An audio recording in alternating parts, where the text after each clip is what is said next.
Mike DeAngelis, founding Yo, member at Double Triple. Thanks so much for joining me on the podcast. thank you for having me. Super exciting. You've actually just wrapped up the program, basically, though you'll stay in the community and everyone wants your time at the moment, given the success that you've had. But 100%.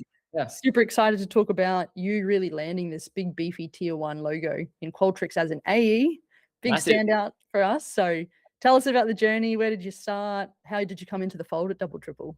Yeah, 100%. So where did I start? I've been in tech sales at the moment, nearly about 5 years already. Before that, I was in sales for like some different areas, but I knew I wanted to go into tech sales, a little while ago. I moved into tech sales, for a smaller like Australian company. Was really good, learned a ton of things there, but I knew that my next stage was going to be like a big tier one. But I remember thinking like there's like hundreds of people applying for these roles. Like, how am I ever going to get one? And I remember the first time that you were saying that you're like, oh yeah, apply for this and apply for that. It's like there's no way. Like there's no way that I'd be the top one out of hundreds of people. But and then you're like, oh, just go for it, just go for it. And I was like, oh. But no, definitely through the whole coaching session, it's the proof is in the pudding. We've landed one with Qualtrics, which I'm so pumped about. We're all excited. We're eagerly awaiting that first day in about a week, Mike. So Oh, it's going to be bring so it good. on. Yeah. So good. What would you say just on mindset? What do you think was maybe going through the program a big shift for you, whether it's skill set or what you got out of the program that really helped you to get to this point? Yeah, for sure. Look, I think you guys have really set together a really good framework on like the way that you should approach interviews, the way that you like stand out from other candidates, the mindset of understanding, not only understanding which ones are the best roles to go for, but you're equally qualifying them in an interview as they are for you. So I think that mindset definitely takes away some of the pressure. You have to make sure that this is right for you as well. So I think that going in there, asking the right questions and understanding like, is this the step I want to take? If it's not, there's five other opportunities that I'm working on that I could probably head down that path. So I think that mindset that you guys really helped me get into was definitely a big help. And I think like the community and just like you and Akayla just as like a sounding board, like thinking about particular aspects of different interviews along the way, like how we can approach it. I think that's one of the biggest benefits of you guys so far, for sure. So good. And you alluded to it at the start, Mike, about where you came from. You described, Yeah. how would you describe it? Like smart tech, where you were. I mean, for people that might be considering coming into the program or might be unfamiliar with just like the tiering of companies and what your aspirations were, can you paint us a bit of paint us a picture in terms of the past, like where you're coming from, and also then future, where you're going? Yeah, certainly. So where I'm at currently, or the role that I'm leaving, like awesome job, awesome people. But I think what I didn't realize when I went into tech sales, not all tech jobs are the same. And I think that I just thought, oh, tech sales, I'll jump into it and then everything will be great. But it's really not all of it is the same. So I think moving into, from what I consider to be like a reasonably small tech company, a company in the Australian market, to a big tier one company that was founded over in America. I came over to Australia to expand. Like the way that you guys were able to help me assist get into that, and really understand that it's really the company that you guys suggest, and the next company that you get into, which is going to propel your growth forward. And I don't think I realized that when I first went into tech sales. And it's actually funny you say, because there's a few mates of mine that I speak to, and they say, oh, are you sure you needed to pay for coaching? Like, I'm sure you could just, get into tech sales into your next position. And I was like, yeah, like, I think I do, I could definitely use the assistance, even if it just helps me 10%. I'm sure that 10% will be, the extra bit that gets me into an excellent position. And that's 100% been the case. Like, I reckon it was pretty close getting into this tier one company. And I'm confident if I didn't have the help of yourself and Kay and the double triple community, then I don't think I would have made it there. Crazy. I actually remember sitting down with you in one of our very first sessions, and we were actually like profiling Qualtrics, right? Yeah. Pulling like earnings reports, looking at the history of them being private, never raised institutional funds or capital, and then went public and just big growth, and now and they've gone through all those. I just remember that so vividly through Yeah. Claude and like the study guides and everything. So Yeah. Yeah, well, like, it was so cool to, like, go through that process and really understand because 'cause I'd never researched a company like that before. It was just like, "Look, I think I can do this job. It pays pretty well. It's close to home. Let's go for it." But the framework you guys set out of, like, really understanding what job and what company you're joining, it was so good. So good. What do you think of having been having been a sales professional already, Mike, Yeah. and being in tech sales now? What do you think of the double triple methodology in terms of treating the job hunt like a sales cycle? What are your true thoughts there? Yeah, no, I love it. Like, I never really put two and two together, but I think I can't remember if it was you or Kay or even both of you guys together saying like the way that you're approaching, this job hunt, that's how you're showing, the hiring managers how you actually work in these positions. So I think when you guys kind of alluded to that, it made a lot more sense because I could see that like, the approach of, connecting on LinkedIn and reaching out to, multiple people within the organization. And really like kind of, I guess, multi-threading, you could say, like within that process. Um, I think making that connection between like, treat this exactly like your normal sales function was a game changer because previously you apply, you might, update your resume specifically for this job, but then you apply, fingers crossed, see what happens. But to actually go the extra mile to stand out was, yeah, game changer. The old spray and pray doesn't work, that's for sure. Nah, and I mean, like that's why there's so many people. There's 200 or 300 applicants to a particular job. Is just because everyone's spraying and praying. So you really need to stand out. And you guys, yeah, you guys really do help out in that process. Yeah, definitely a method to the madness for sure. 100%. Multi-threading, the Loom videos, there's all sorts of crazy 100%. stuff that happens in the program. It's all worth it. Like I can imagine some people would think that it's a lot of effort, but I mean, like if you're not going to put in the effort from the start, like you only get out what you put in. If you're not going to put in the effort, then like maybe double triple's not for you. But if you want to get in there and crush it, then yeah, double triple's the way to go. And we'll share at the end of this why the treating it like a sales cycle really worked, because there's a big clincher at the end, which I think really got you across the line. So I'm really excited to Yes, share that. But 100%. before we do, we talk about a double triple, not only the methodology, the community, but us as a platform, and the fact that we have this access and exclusivity into opportunities in tech sales because of us, but also our recruitment partners and the tech vendors that we work with For sure. directly. Yeah. So it would be remiss of me not to bring up the OG Chris and our Oh, recruitment partner and the role he played in this. So yeah. No, Chris was so good. Chris was like, from the very beginning when I first spoke to Chris, he really, understood the right questions to ask me about my experience because I'd been with this company for the past, 5 years or so. It's been a long time since I've done an interview, since I've prepared anything, since I've, gotten ready. So Chris was asking some questions and helped me get kind of like battle ready, I guess, for the interviews. And after a quick phone call, I remember he was like, "Yep, I think you'd be great for this. I'll put you forward. We'll organize it." And it was just like it was the ultimate support, but then like action as well as like this is how we're going to do it. This is the way forward. I've got an introduction.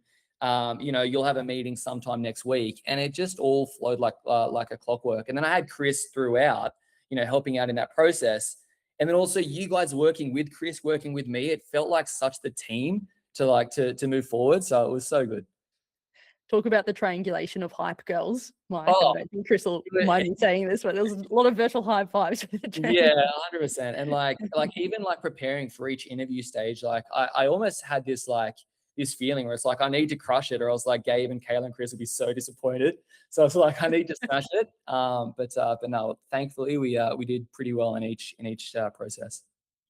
Teamwork makes the dream work. And I think that's 100%. the heart of the community for us too. It's like we have a great time doing it. And at the end of the day, we're bringing great people together. And true to the triple in double triple, it was like a win-win-win. It was so good. And So like good. I've heard like similar stories from other people in the community that like they've had that support throughout the whole process, and it's really helped out. Super cool. Super Yeah, cool. yeah, Well, let's tie it back, Mike, in terms of coming then into the interview process for Qualtrics. We very much profiled big tier one. yep, It was burn the boats moment. I think yeah, you said to me, I'm going to go all in. And I said, well, should we have one up the sleeve or not? And yeah, then, no, let's just go for it. yeah, How yeah. was that journey sort of emotionally from there for you? Well, yeah, like I think I got to a certain stage where like I'd researched a few companies, but the one that was really standing out was the one that was coming back to me the most and keen to progress me through the stages. There were a couple others that I was looking at through and I was at various stages of interviews, but the one that I was most keen on was definitely Qualtrics. After doing the research, understanding the business, the product they sell, what they offer. I think after researching it, I was like, I reckon I'd love to work for Qualtrics. Not only now, but even if I don't get it, like this is the company I'll work for anyway. And I think that moment where it's like, okay, I know that this is the company based on everything so far. Now it's just throw everything at it to make sure that I get it. And luckily enough, I was successful there. But I think there was a lot of pressure, but also a lot of freedom of like, okay, this is the one I'm going for. I'm going to give it everything. And then if it fails, maybe back to square one, maybe, but like, let's just go like all or nothing, right at it. And definitely worked out for the best.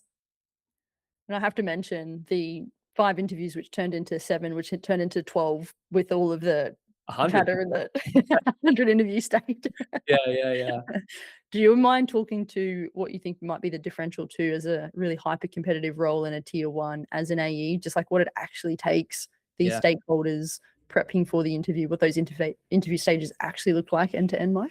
Yeah, of course. So like obviously for these smaller companies that I've worked for in the past, and I'm sure a lot of other people have as well, it might just be one interview, maybe a second interview just to be sure. But as soon as I started with the tier 1 with Qualtrics, from the very beginning they said this will be like a 5 or 6 interview process, and I was like, do you really need 5 or 6? Like, but like, I do understand why, when you have that many people applying and, there's so many people in the organization that, you need to get the tick of approval. It does start to make sense because it is, it's a pretty high value role, not only for myself, but also for the company, because they need to make sure they get the right person. Because if they don't, if the wrong person was to get in there, waste the first couple of months and then go through the whole process again, like it's a lose-lose for everyone. So I do understand why there's so many interviews there. But then on the other side of that, it was like initial one with the internal recruiter. And then we had the interview with who my boss is now, just a bit of a, general, does this person fit in? Could I work with this person? And then it was like a cultural fit. So speaking with another sales leader within the organization. And then there was another sales leader that I met with. We actually got to meet in person, and I pushed pretty hard to meet in person, which was a nice touch. But then that one was around my sales methodology and my numbers. And then we speak about like the presentation at the end. So I got to do the presentation with some pretty high up people within the company, even some people overseas, which was awesome to do. And then it was closing up the process from there. But it was a little bit of time before I had to wait after my presentation to actually win the job. And yeah, there was a couple of tactics which, again, you guys came in there, at the perfect time just to understand what we can do between now and then to really drive it home. Early on too, Mike, you pushed to go and meet in person, which you just mentioned. I want to highlight that too. Yeah. And again, it's like you drive how you act in the interview and how you engage with the stakeholders tells the company and the hirers an indication and signal on you as a candidate. Yeah. So I do really believe there are 2 major moments outside of trying to social engineer your way into the big customer event, which was happening concurrently. But also early on when you did really push for that in person, I think that went a long way. And then I remember you coming back and just being in love with the North Sydney office too. Oh, it was unreal. Like the views from there, like, the people that I met there as well. And it's so close to like the train station that I would jump off at. It's like literally across the road. And then I could just picture myself there, which I don't know if you believe in, positive affirmations. I could already see myself working there. So it definitely helped out a lot. Big time, the visualizations for sure. Oh, 100%. Yeah. Yeah. Sure. And then late stage, we see a lot of this requirement for the AE interviews, Yeah. even more so in the bigger vendors. But the requirement to do some sort of pitch or presentation, panel discussion, Yep. uniqueness for you at Qualtrics was they wanted you to pitch your current solution, right? Yeah, I wasn't ready for that, but I mean, like, yeah, I've been doing it for 5 years. Like, I should be able to absolutely smash it. But it was an interesting one because Qualtrics isn't the typical customer that I would sell to, so I had to do a few, hypotheticals, And the people that I was presenting to, I had to give them, today this is your role and this is what's important to you, and this is your role, this is what's important to you. And it was like, if you make it fun and if you make it enjoyable and engaging, then I think it definitely helps along the way. So it was When yeah, you it was definitely a big one. But yeah, it was positive for sure.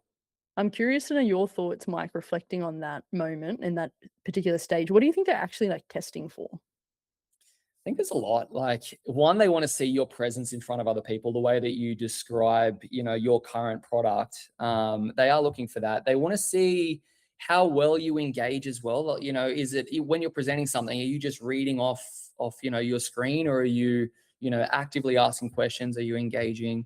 So I think there is a lot of that. But also at the end, there's some feedback, right? And when there's feedback, I think that they were having a look at how I respond to feedback as well, because some positive, some negative feedback, and I'd be amazed if it was all positive. But there's some like, this is what you did great, this is what you could have done better. And I think they want to see, when they give positive feedback, or sorry, like feedback that things you could have done better. They want to see how you respond to that. Do they want to see if you're coachable, if you're able to be worked with? Because if I had gone back and said, well, actually, I did that in here, here, and here, then it's like, oh, I don't know if this is the guy. But you take what they say on board, and you're like, excellent, great. I'll see if I can implement that next time I do one. So I think that definitely, that like coachability side of things was a big part of it too. Nice. And the clinch, I agree as well. I believe there's a brief for whatever stage it is, and we see it across different roles in tech, but there's some sort of presentation in most of them. Yeah, And I would say, outside of nailing the brief, which is usually around value proposition, ICP, which we teach, and just making sure you're coming with a consultative value-led approach to sales, yeah, is almost like the hard skill, technical skill, I would say.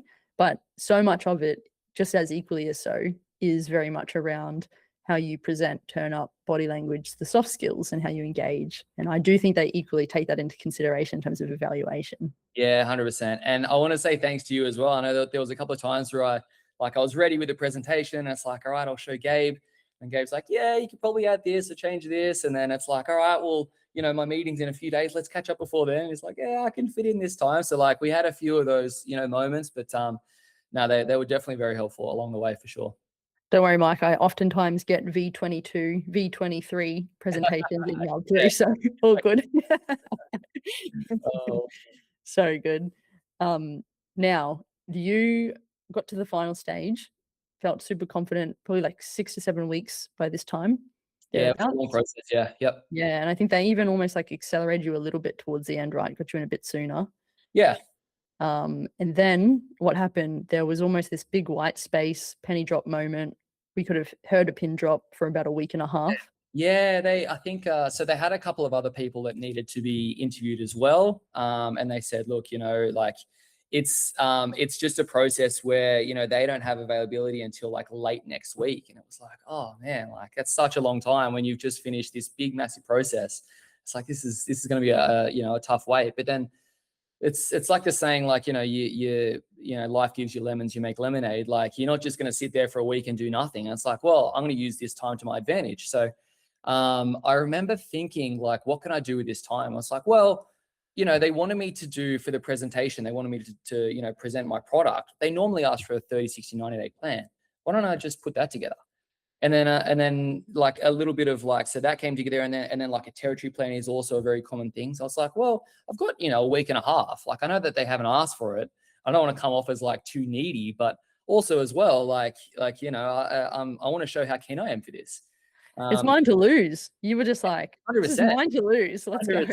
Yeah. I felt bad for, whoever else has competed against me, because I wasn't going to lose it. So I mean, we used that time, and I sort of, bounced off of you guys, what do you think about this? I don't want to sit down for a week and a half and just, sit on my hands and just wait.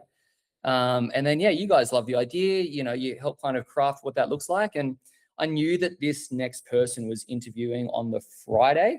And I kind of decided, look, maybe just so I'm fresh in the mind again, how about I send, this presentation of 30, 60, 90-day plan, and like a bit of a territory plan as well. And I even broke it down as to, like, in my new area, who are these customers going to be? like what's some public information that I can pull that can, start to break down like some entry points for Qualtrics into some of these customers and start to look at ROI. So I put that together and I timed it on Thursday afternoon because I knew that on Friday they were meeting this person. I just thought I want to be as fresh in their mind as possible. So I sent it and I didn't hear back like immediately. And I was like, oh, hopefully they got it. Like I'm hoping it didn't go to like junk or spam or something. Yeah, like, and then just, waited for the next day. And then we heard back the next day, like Friday, like 5 o'clock. And I'm so thankful that they didn't make me wait the weekend as well. But I heard back and they just said like that the presentation you sent through like on Thursday was amazing. Like they sent it around, the office. And it was like perfect timing as well, because I think that, the hiring manager is the one that I sent it to, but then the other individual who was in the presentation that I had, like that I'd done a week earlier was actually sitting next to him at the time, which was just by luck that happened. And the hiring manager showed the person sitting next to him, and it was just like, wow, this is amazing. This fits in perfectly. So I think the timing of that was amazing, and I think that's really what secured the win, in my opinion.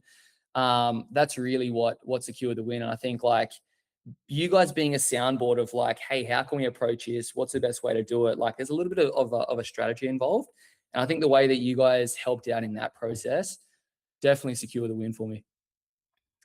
Yeah, I definitely believe that it was a confluence of so much that you did, Mike, through like the whole end-to-end cycle, which is a Yeah, testament to how you showed up, the prep you did, and how you performed at the end of the day. We helped to facilitate that. yeah, You know, 100%. we're in your corner for sure, hype girls. But I just imagine I always have this vivid image of you sending that PDF by email to Simon, him Yeah, literally being in the office sitting next to Rian, the senior director, the yeah, two yeah, up, and yeah, then like him showing it to her, and then it's circulating around the office, and the other sales managers basically being like, if you don't hire Mike, we're going to. yeah. They're just like selling through FOMO. It's the best strategy. Yeah, 100%. Look, it really did work out for the best, and I think that if I hadn't have had you guys in my corner the whole time, I don't know that I even would have made it that far, to that interview process. Like, I think having you guys in the background behind me, supporting me, as well as Chris, yeah, it was the ultimate way to make it happen for sure. So good. I remember having the double triple webinars, like the community ones, just only a couple of weeks ago, and there's a couple of other guys that are targeting AE roles, big tier one vendors too. Yeah, And you were sort of sharing your story, giving back to the community, and everyone was just, Mike, can we get some time? Like, what did yeah, you learn? Can you yeah. share? Yeah, 100%. No, and I mean, like, I think that's like one of the biggest parts about the community, because the community, like, there were people like Lee before me who secured a big AE role. So I got to learn from her experiences and her webinar throughout. So then once it's successful for me, I think it's only fair in a community that you give back to the people who are also going through that. And like what I've noticed is that everybody's going through the same process. Everyone's doing the same thing. So like if I've just finished that process, it's so easy to hand on that knowledge and pump up everybody else in the community, so then we all win together, which is one of the strongest things about the community you guys are building. So cool. We love to see it unfold. Yeah, for sure. Awesome, Mike. How are you feeling about almost about to start at Qualtrics? Oh, pumped. Like it's all I think about. It's all I talk about. Like Tab's sick of hearing it, I think. But no, super pumped. Really, really ready to, rip in there and give it my all. And, really keen to put in all of the preparation that we've made up until this point, really keen to put that into action and, see how all that goes. But no, I'm super confident. And, the team that I've already met there so far all seem really good to work for. So yeah, couldn't be more excited for it. I'm sure Tab's excited too. I've heard some rumblings of potentially a Queenstown snow trip over in New Zealand, given that's the territory. So Yeah, correct. Yeah, so looking after New Zealand for the territory, which is exciting. We'll be doing monthly trips at least over there, and so good. yeah, and Tab's already said along with the kids, they said we're definitely come along to a few of them. That's like 100%. So good. And going for a big talk when we hosted the IRL meetup in Sydney. oh Just yeah, nothing done. Yeah, there's just like I was really egging Tab on, like for sure, like you gotta travel with Mike. It's so good. oh, And having the luxury of doing that recently with Kayla, it's just like it's the best, eh? oh, you don't have to push Tab that hard to get She's along. in. Yes, yeah, no, It's awesome. So good. Super Yeah. exciting. Awesome, Mike. Well, last thing, keen to know your thoughts. What would you say to someone who might be considering joining the program, considering investing themselves? Have you got any wise words to share? Yeah, of course. Look, um, in the community, I've seen people that have, come from no sales background, no, tech sales background, no sales at all background, and I've seen what they've been able to do through your program, which is amazing. I've seen people, like Ree, who, Lee, sorry, who have had some, medical sales background, but then moved into tech. So everybody's journey is different. I don't think that we can look at double triple and say, oh, they only help this kind of person. And then you look at me, I was already in tech sales, but like the way that you guys were able to help me, like even me who's already in tech sales, like I was able to potentially double my income with working with you guys, and it's just been so worth it. So if you are thinking about it, would 100% recommend jumping on board. At least have a chat with Gabe and Kayla, because they made the process so clear from the very beginning. Yeah, like if they even give you a 10, 15, 20% advantage over what you would have done anyway, sometimes that final bit is just enough to get you into one of those major roles, which is just a career launcher in your resume. So for sure, highly recommend. We appreciate the kind words, Mike. And if coming from a tech sales role already and you've doubled the income, I can't wait to see a few years' time the old triple the income. Yeah, Come 100%. for you. You're gonna have to get me on in like a year or so, and we'll do like a round two here. Yeah, nice. The old quintuple in the future. Yeah, I'm in. Just getting started, Mike. We're very excited to support you on the next phase of the journey. And even better, we love having you part of the community and the network too. So thanks for being a founding member and excited for the Awesome. next phase. Yeah, no, I can't wait. Thank you, and thank Kayla for the help along the way, and keen to see where this goes. Awesome. Thanks, Mike. Perfect. Thanks, Gabe. Take care. Yoo-hoo. Nice one, Mike. That was awesome. Awesome. Cool. We quickly Worked out stop well. that. No, super well. Very natural. Yeah. Hang on a second. Let me stop this. Okay, we're